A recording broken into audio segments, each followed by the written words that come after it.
dimurka atau takut disiksa. Ikan apa jadi maksiat ya. Kamu tahannya pula. Mun aku berbuat maksiat, tautan kalau pina Allah Ta'ala murka. Nah itu takutnya orang awam. Jadi kalau kita itu menuntut ilmu adalah bertambah takut kepada Allah. Takut dimurkai, takut diadab oleh Allah. Itu takutnya orang-orang yang artinya orang-orang secara umum untuk orang awam. Jadi takut kepada Allah ini macam-macam tingkatannya. Ada yang paling tinggi, ada yang di tengah, ada yang di bawah. Pendeknya, kesimpulannya, bila orang itu menuntut ilmu, pasti bertambah takut kepada Allah. Takut dimurkai, takut jauh dari Allah, dan takut tidak dipandang oleh Allah.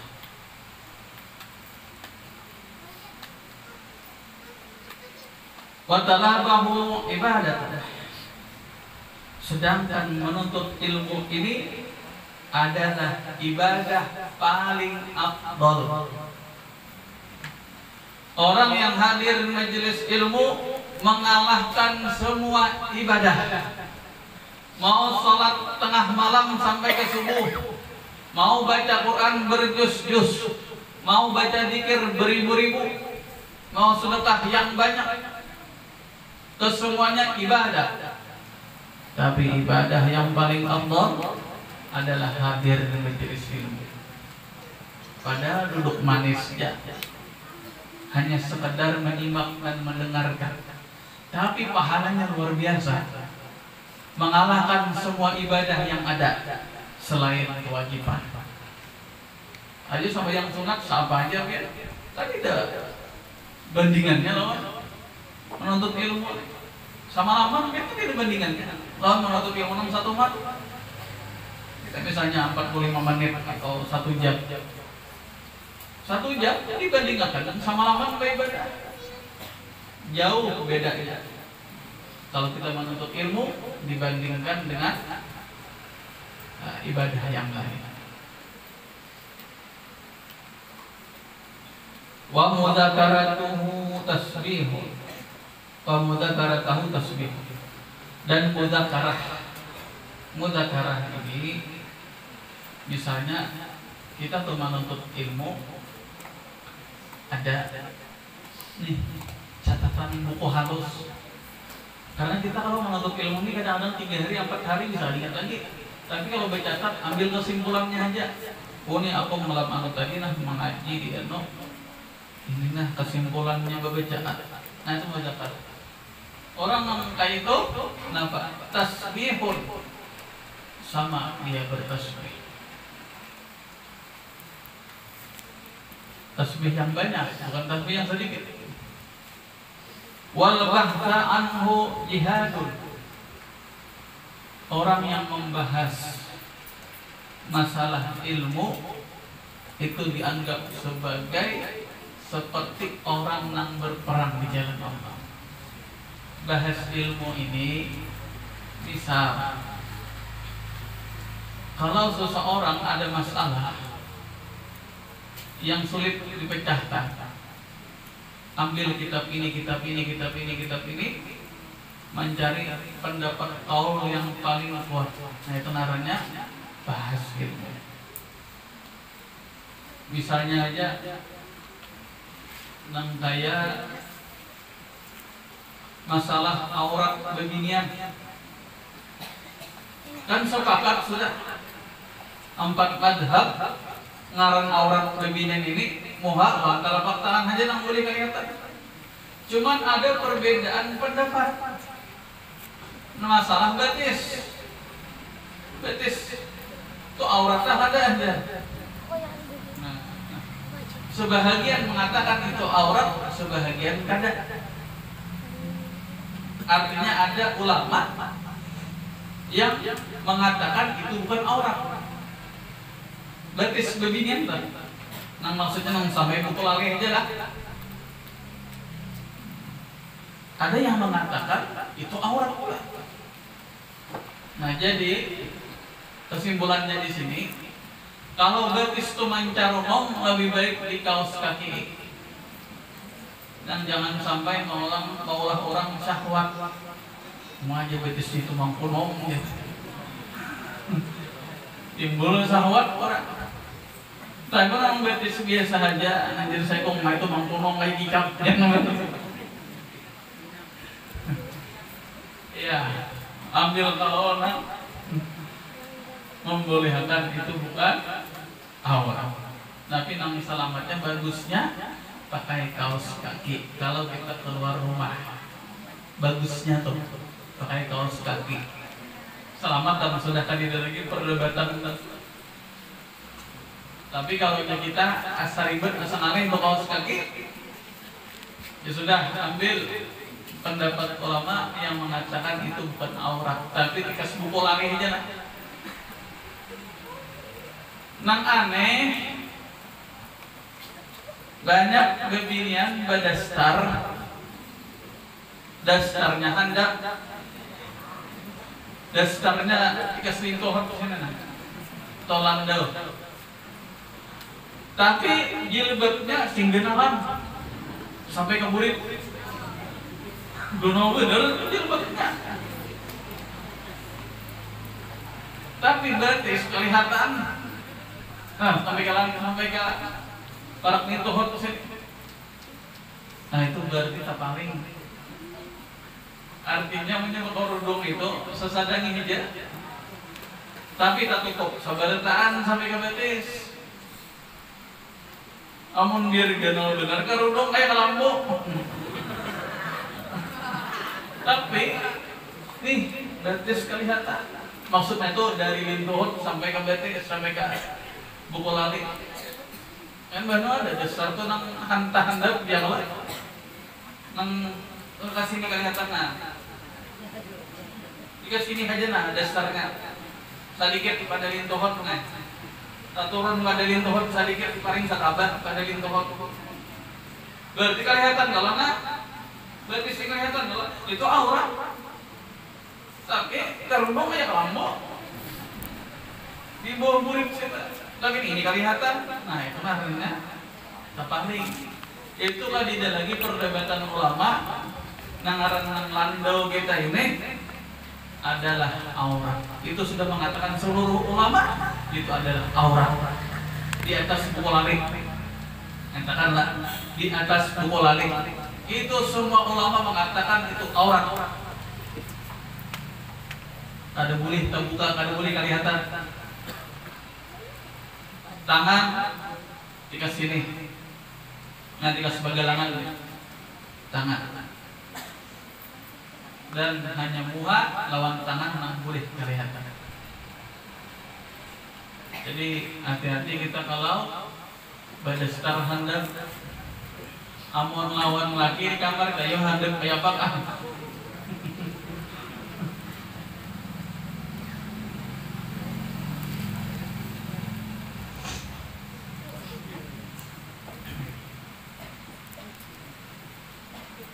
Dia semangat tadi.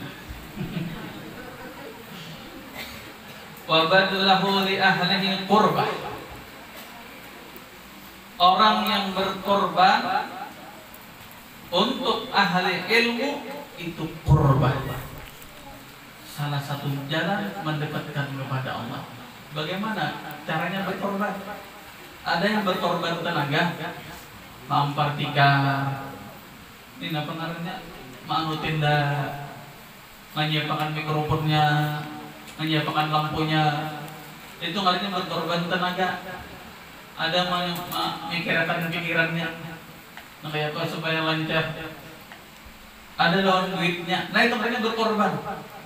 Orang yang berkorban tenaganya, pikirannya, hartanya untuk ilmu atau ahli ilmu, artinya orang-orang hadir di majelis ilmu, itu qurbah. Salah satu cara yang paling cepat mendekatkan kepada Allah. Jadi kada gagampangan orang yang berkorban demi ilmu atau penuntut ilmu pasti akan dibayar kontan oleh Allah.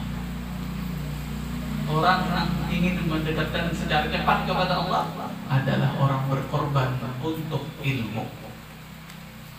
Pernah Al-Habib Mundir Allah yarham, beliau bercerita kepada teman-teman beliau di masa masih hidup, sudah meninggal. Ujar Syekh, cita-citaku sudah mulai tercapai, karena aku ingin menjadikan kota Jakarta itu sebagai kotanya Nabi Muhammad, kota orang yang banyak bersalawat kepada Rasulullah SAW. Akhirnya di suatu malam beliau mengadakan acara maulid yang begitu besar, sehingga lebih ratusan ribu orang hadir di Jakarta itu. Satu kebanggaan, aku berhasil di sini mengumpulkan orang banyak di Jakarta ini, kota super sibuk, tapi mampu mengumpulkan manusia ratusan ribu lebih untuk bersalawat kepada Nabi Muhammad SAW. Beberapa saat setelah itu beliau bermimpi Nabi Muhammad. Kata Habib Mundir, ya Rasulullah, bagaimana respon kalian dengan keadaan maulid yang begitu besar? Kata Rasulullah, aku senang, gembira. Tapi aku salut kepada orang-orang yang membantu. Ayo bayangkan, Rasulullah begitu mengapresiasi, begitu senang, begitu gembira kepada orang-orang yang membantu kelancaran itu, membantu parkirannya, membantu mengamparakan hamba, membantu menyimpuni majelis, ada gegembangan, benar-benar acaranya. Jadi ya Rasulullah, aku sangat bangga kepada orang-orang yang membantu kelancaran acara ini, karena mereka orang-orang yang tulus untuk menghidupkan syiar agama Allah. Nah, ada kegampangan orang yang membantu kegiatan majelis ini. Ini langsung Rasulullah yang memberikan perhatian khusus kepada orang-orang yang membantu kelancaran majelis. Artinya Rasulullah pada tinggal diam. Rasulullah tidak melupakan orang-orang yang membantu majelis, baik tenaganya, pikirannya, hartanya, semuanya dapat.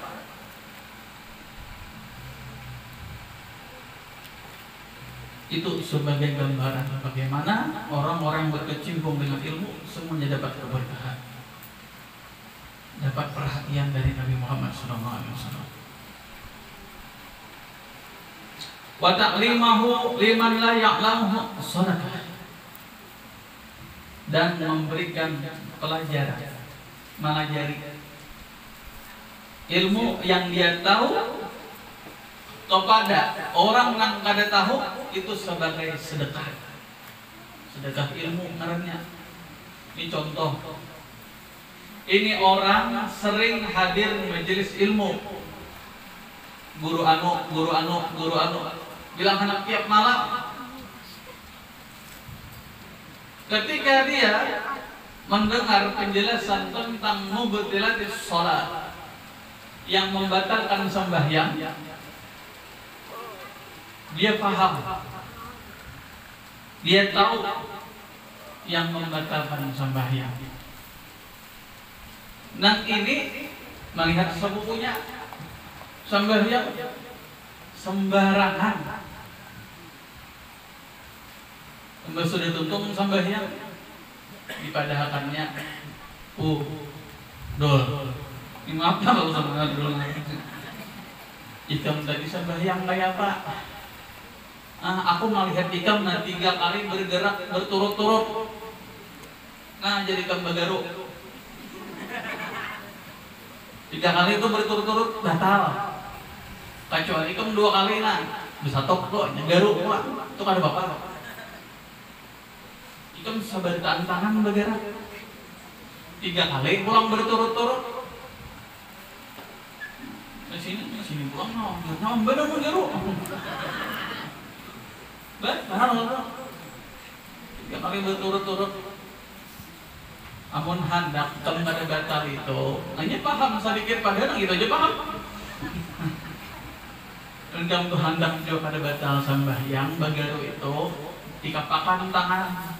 Nah, di mana nang gatal? Dikapakan, nah jari aja nama garu. Nah, jika 15 kali selama itu gatal kada bapak, kada batal.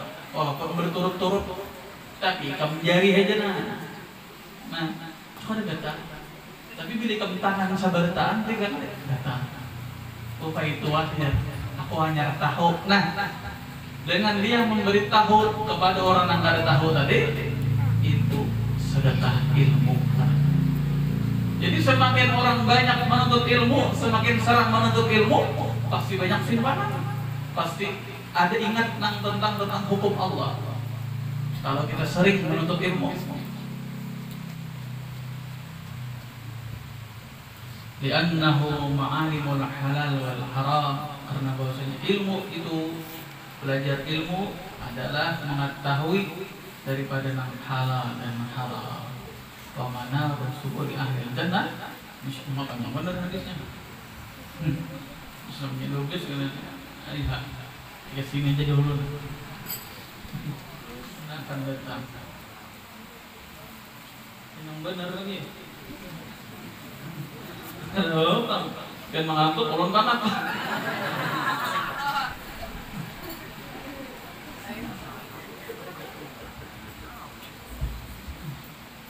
Sedikit dari salah muawana mengambil berkah daripada karangan Al-Imamul Haddad, karena mereka para ulama salafus saleh itu diantara pesan mereka, hendaklah ilmu yang disampaikan itu sebahagian jangan ditinggal karangan daripada Imam Ghazali dan Imam Haddad.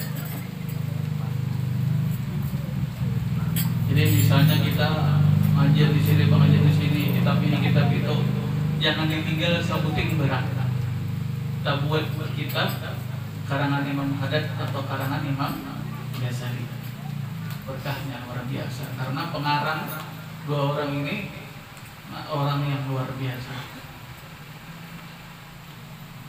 Yang saikum bergelar Hujjatul Islam, yang saikum bergelar Tubud Dakwah.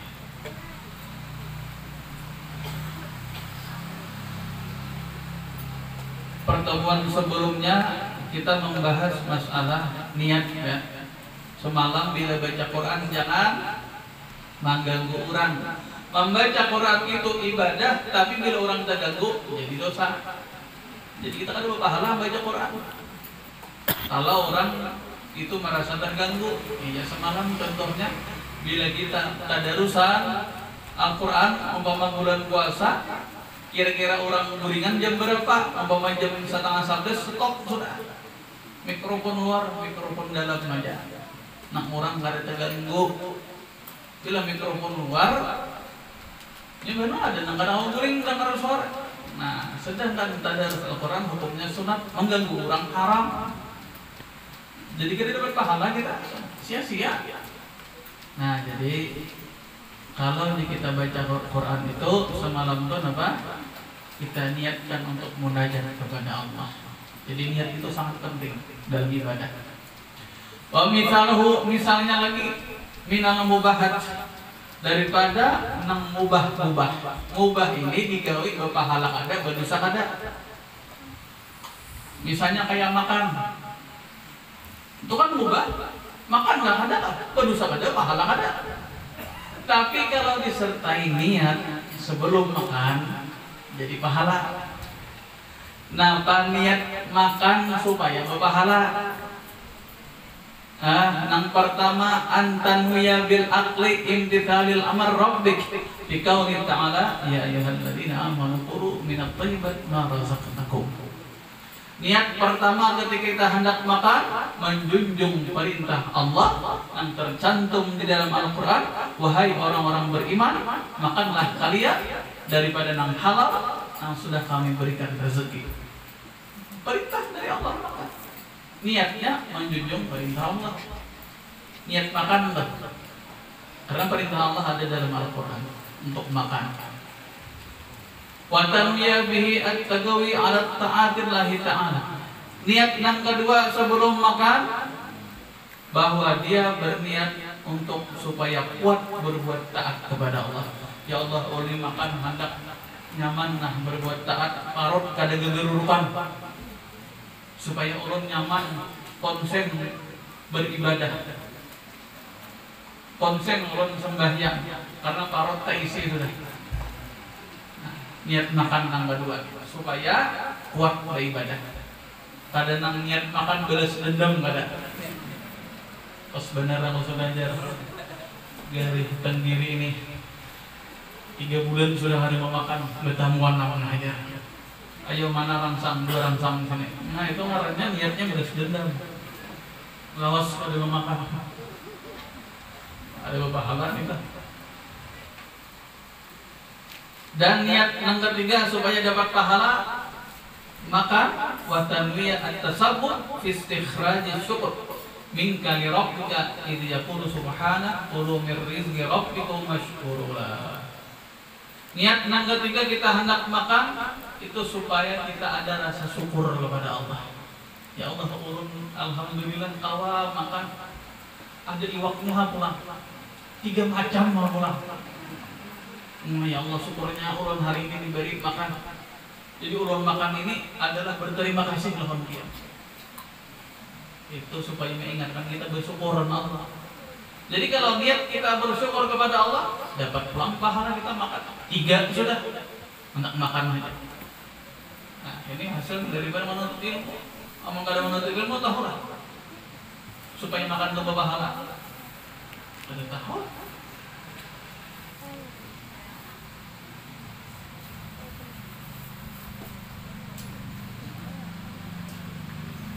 Fakis ala hadan yang kita lain ma'adahu ma'minat ta'at wal mubahat fastakdir min salihil niat jubdak. Jadi sidin fakis ini kiaskan umpamakan kepada gawin-gawin yang lain nang itu bisa menjadi ketaatan kepada Allah. Nah asalnya hukumnya mubah supaya ada nilai pahalanya. Contohnya tadi kayak baca Quran, kayak makan, niatkan supaya terus berpahala. Fastakthir min salihin niat. Banyaki daripada niat yang bagus. Makanya kita sering menyampaikan, menganjurkan bila menuntut ilmu banyaki niatnya. Ada 7, ada 8 yang sering kita sampaikan. Niat menuntut ilmu cuman 1 yang jangan ditinggal, minta kepada Allah wafat dalam keadaan husnul khatimah. Itu yang paling penting. Jadi kesemuanya ini kalau niat itu adalah sumber utama ibadah kita bernilai tinggi. Ibadah kita ada nilainya. Ibadah kita diterima oleh Allah. Ibadah kita banyak pahalanya dengan sebab niat. Allah.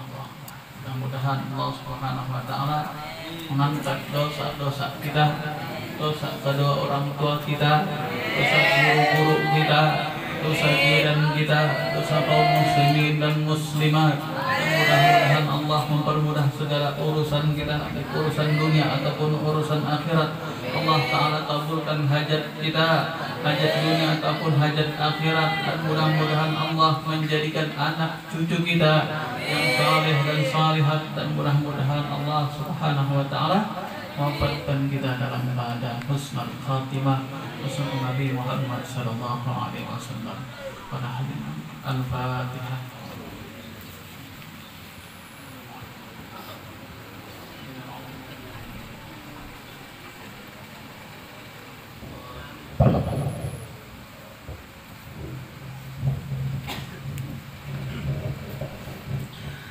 Amin. Bismillahirrahmanirrahim. Alhamdulillahirabbil alamin. Allahumma صل وسلم على سيدنا محمد بن حبيب رحمة الله عدد في الملا صلاة وسلام من دوام ملك الله وعلى آله وصحبه وسلم أجمعين. اللهم إنا نسألك زيادة في الدين وبركة في الأمور وسعة في الجسم وسعة وبرزة توبة قبل الموت وشهادة عند الموت ومغفرة بعد الموت ووفاة عند الحساب ومن عذاب نسبا من الجنة ورزقنا النذر لا يسلم برحمتك يا أرحم الراحمين. اللهم اجعل جمعنا هذا جمعا مرحوما وتقربا من بين تقربا معصوما برحمتك يا ارحم الراحمين. اللهم يا محول الاحوال حول حلالنا الى اسد الحلال يا كبير يا متعال برحمتك يا ارحم الراحمين. ربنا اتنا في الدنيا حسنه وفي الاخره حسنه وقنا عذاب النار. ربنا تقبل منا انك سميع عليم وتب علينا انك تواب رحيم. وصلى الله على محمد وعلى اله وسلم والحمد لله رب العالمين.